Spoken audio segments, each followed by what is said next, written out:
one takeaway is that this is going to be a prolonged weather event today. And do not think that you're going to be okay right after the severe thunderstorms move through, because as you'll see, the severe wind gusts come after the thunderstorms. And with the level of the wind, will probably be more dangerous than the rain event itself. We have already lost way too many people due to flooding, tornadoes, and other weather events. So we want everybody to be safe today. Thankfully, a lot of school systems, including my kids, have already canceled today. I think that was a good decision. As you will see, the time especially they would have been let out would be really challenging. State government, we are closing our buildings to non-essential employees at 11 a.m. today to give people time to get home. So let's look at the weather forecast. This was as of about 9:30 when I got the last direct update. So this is a significant weather system that is going to move through the region today. Western Kentucky is already seeing some of it, but the most significant portions, and we'll show a full statewide map here in a minute, are going to be between noon and 5 p.m. So the main severe threats are for damaging winds, and we do think there is a real potential for isolated tornadoes. What you'll see when we move ahead here in a minute is we're going to have a fast-moving thunderstorm that may be moving at 70 miles an hour. And once that passes you, then we get winds that could be very risky, especially if you are out on the roads. Let's go to the next slide.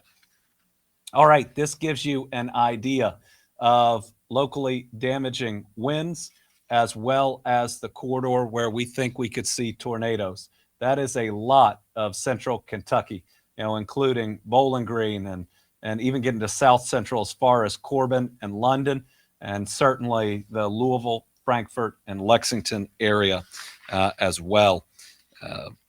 When we look at the next one, the timing, we think it may move faster than what's up here, but this is to give people an idea of when they will see the most severe storms. Once again, the storm will move through and the wind comes afterwards. And these wind gusts will be enough to potentially move a tractor trailer driving on the interstate, which means they are dangerous road conditions. We certainly think we will see winds 55 miles an hour. I was told they thought they could get up to potentially 75 miles an hour. So people ought to expect that areas will lose power as well with this amount of rain and this amount of wind coming. We'll see trees uprooted, and so people should be prepared. Thankfully, it's not all that cold to potentially lose power. So make sure you have your kit in your house prepared with anything that you will need. Storm moves from the west to the east. It's kind of moving at a northeast. If you look at how the storms will come through with damaging winds. Again, that's the next slide. We can go to it.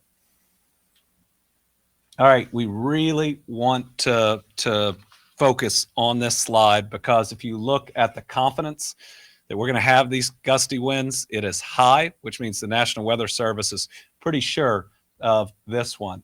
So sustained winds of 25 to 35 miles an hour, which are already an issue, but with gusts of 55 to 65 miles per hour. That can cause real issues on the roadway, also trees, power, and other issues that we will see. And again, I want to repeat that the wind will really kick in after the storm moves through. And that's something that we are not quite used to. So I don't want people to have confidence that once the thunder stops and once the rain stops, that it's going to be safe, because it's not.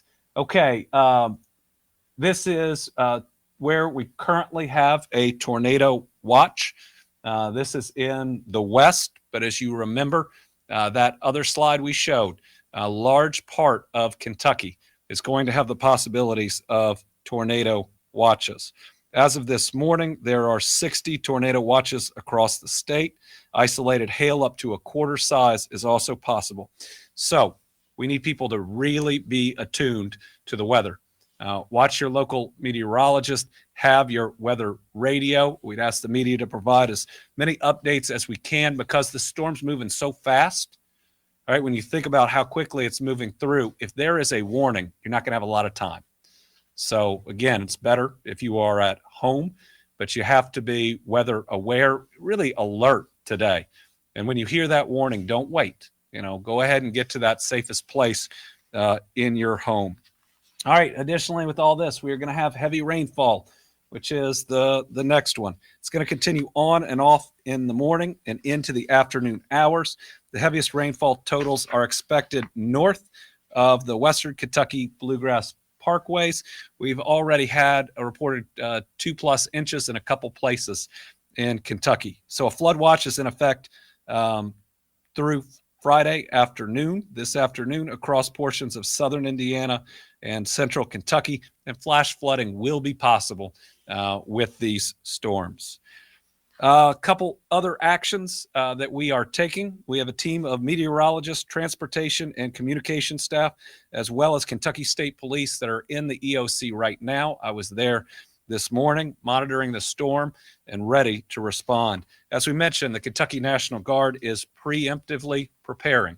That's after everything we've been through. I believe in being over-prepared, prepare for the worst, hope for the best.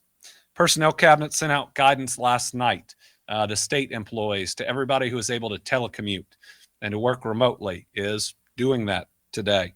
Then earlier this morning, we notified that we were closing state office buildings at 11 a.m. to make sure our employees had time to get home. As mentioned, many school districts have closed for the day, so teachers, staff, and students can be safe. And we're also working on notifying our previous storm survivors in travel trailers. We've been communicating with them significantly. We have shelters set up for each of them. I think we have a slide of that. So especially knowing the trauma that all these folks have been through, we wanted to make sure that in counties that had been impacted, especially by tornadoes and flooding, that we had a shelter where people could preemptively go to if they so chose. I think everybody has a weather radio in every single one of the travel trailers, and we're even going door to door. If you're in an unsafe location, we urge you contact your local emergency management official and check those social media accounts or websites for local shelter options. As a reminder, don't call 911 for weather updates. 911 is reserved for emergencies, and if you're calling for weather updates, it might be preventing somebody who is in a very bad situation that needs help from getting through as quickly as they can. KSP requests that if you suspect that someone is stranded on the roadways, that you call them at 1-800-222-5555. 1-800-222-5555. Now I'm going to turn it over to Director of Kentucky Emergency Management to go over a few preparedness tips. Colonel Slinker. Thank you, Governor. And unfortunately, we're here talking about this today, but as many of you know and have covered this week, it's a severe weather awareness week. So we've worked on this all week. So now it's time to put those plans into action because we have this severe weather coming in that's been talked about. So that preparedness is going to pay off. So let's talk first. You could be stuck on the roadways. So just like in a snow or ice storm, let's have that emergency kit in your car. No different than when we're talking snow, ice, or some reason, because as the governor mentioned, the high winds can get the high center of gravity vehicles and overturn them. So a tractor and trailer turned over on the interstate would be no difference than a tractor and trailer jackknife and ice. So have those emergency kits handy, drinking water, first aid kits, cell phone chargers, blankets, tools, warning devices like flares or flashers that you can put on, and raincoat, gloves, and shovels. So just be aware that if you have to travel, monitor your whatever means are available to you. The Kentucky Transportation Cabinet's website, Waze, multiple other traffic apps.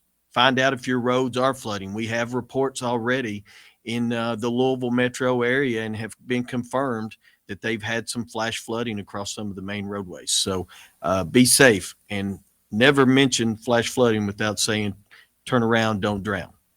Remember, it takes a small amount of water to wash your car away. So be safe. If you encounter water over the roadway, don't risk it. Turn around, don't drown. Second, we've talked high winds, power outages, potential tornadoes. So remember, put that plan in place. What's your plan in your house, in your residence? What's that interior room or the basement? Where are you going to go? And what do you want to have in that room to help you stay safe or maybe stay there a while? As been mentioned in the weather, the winds are going to be around a while, and it could cause power outages. So have water, food, snacks, batteries, flashlight, chargers, all those things that you would need maybe in your shelter in place. Make sure you have those with you wherever you are sheltering. If your residence or where you're staying isn't an appropriate shelter, please find some of those shelters that have been identified and utilize those. And just like the turnaround, don't drown, we mentioned power outages. Often, many people have generators and they'll use those. I'll never mention power outages or generators without saying, do not put them indoors. That's where we lose people. So if you use a generator during a power outage, 8-10 feet outside of your residence where there's no chance of carbon monoxide poisoning. And that's what I have. Everybody be safe. We're going to stay on top of it all day, and we'll continue updating everyone, including the governor, and we'll give you updates as needed. Thank you, sir. I think only piece that I missed is that we also activated the price gouging statute to ensure that if we have a significant event, that people can't be taken advantage of. So once again, folks, look, this is the weather is just going to be bad today. Tomorrow looks okay. So let's just be careful. Let's not take any unnecessary risks, and let's all get through it and get through it together. All right, we've got a number of journalists here. Start with Mark. What are the plans for the power outages? Is the truck being like redeployed, and then what do you expect the turnaround to be for power getting turned back on? So all of our utilities are well aware of what's coming, and we've been through all of it before. They typically will pre-position their own vehicles. Now, what happens when there's a significant outage is vehicles come in from all over and different places. It will depend on where and what that infrastructure is. And also will depend on whether or not we just have high winds or we end up having a tornado. And if we have a tornado, how significant it is. So hard to tell, but we will be providing updates on power outages as they come. You know, normally there are a couple around the state. I think there were 500 this morning, but that's not unusual when you're tracking. Some of that can be for routine maintenance and other reasons. Carolina. Governor, the timing of the storm, it kind of feels like in some parts of the state where people are maybe preparing to travel back home after Yes. the workday or whatnot. Given the timing, what's the advice for people? Our advice is you need to get off the roads, right? Either, if you're a non-essential employee in your business, you really need to get home before the timeline that's here. All right. If you're in Louisville or Lexington, I think you need to be home by noon to make sure that you're not out on the roads. And that's, we think about that in Frankfort because so many people come from the area. Certainly the highest risk is in those two areas we showed of tornadoes and wind gusts. So I'd like every business out there to be really thoughtful. And also remember, a lot of people's kids are home because school was, I think, rightfully canceled in so many places. So be safe. And if you need to be at work until noon, don't automatically leave, right? When you would normally get off, check the weather before you go. As it's worth hanging out another couple hours. If it means we can get through the worst of the wind gusts and you can be safe getting home. Also need to check the roadways before you get on them. If you travel by interstate, make sure that we don't have a backup before you get on that interstate. Again, even if it means you're going to get home late, Your family would rather you get home safe. Anna. Thank you, Governor. Question, have you heard updates from Muhammad Ali International, Cincinnati, Northern Kentucky International Airports about statuses there? Are they going to be shutting down? Are they just sort of playing it by ear at this point? And also, have you heard from municipalities outside of Frankfurt? I just got an email that Franklin County, they're shutting down their administrative offices right now in light of the emergency. So just checking for updates on that, what you've heard around the state. No reports at this All right. other than mine. It's a good question. We haven't gotten a report from either from any of our airports at this time. Josh. Thank you, Governor. Given these extreme events we've had in eastern and western Kentucky, could you kind of place, I guess, what we're seeing Yeah. now in the context of that, if you can at all, and just how worried are you in general about this particular event? Well, I'm worried about any weather event at this point. With everything we have lived through, these warnings are real that we're getting. I think every meteorologist is talking about the models and how concerning they could be. All right, this is something that could be a major weather event, and so we're preparing for it. But certainly, we don't expect anything on the level of Western Kentucky, which was an E4. That was, and that was on the ground the longest I think we've ever seen in U.S. history. The flooding, one in every 1,000 years that we would see. So we don't expect anything on par with those. But listen, I don't want to lose anybody else, right? And we can get the information out there. So everybody be safe. And if you want to prepare for it like it's the other ones, it'll make sure you're getting through it safer. Josh. Do I have Josh Short on here. Oh, yeah. Probably somebody Josh would say. Actually, that was going to be my question. So actually, we're all Okay. good to go. Any more? Okay, Tom Latek is on the line. Thank you, Governor, and good morning to you. Looks like another long day for you there, feller. I've got two questions. You talk about pre-positioning. Your executive order allows you to pre-position some guard resources. Wonder if you could tell me what some of those are. And secondly, I have no idea what a level 2, level 1, level 3, level 80 activation of the EOC is. Can you mind explaining that Right. a little bit too? So level 2 is a significant activation. It means that we have more people in the EOC, that we've called in people from transportation, from the Division of Water, Forestry, Kentucky State Police. I believe 1 is our highest. Yes, that's federally supported. Right. And so this is the highest level of the EOC before it is federally supported. Certainly we hit a 1 during both of those major natural disasters. So this being a 2 and it being recently upgraded to a 2 should tell you how seriously we are taking it. When we look at our deployment, this is actually we were fortunate that we had this many guard that were already training. And so that means they're already pre-positioned in certain parts of the state. We are in parts that those guard are not.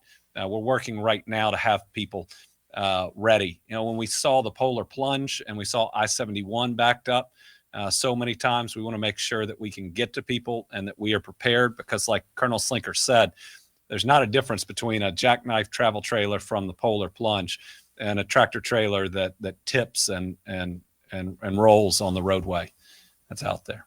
All right. Any other questions?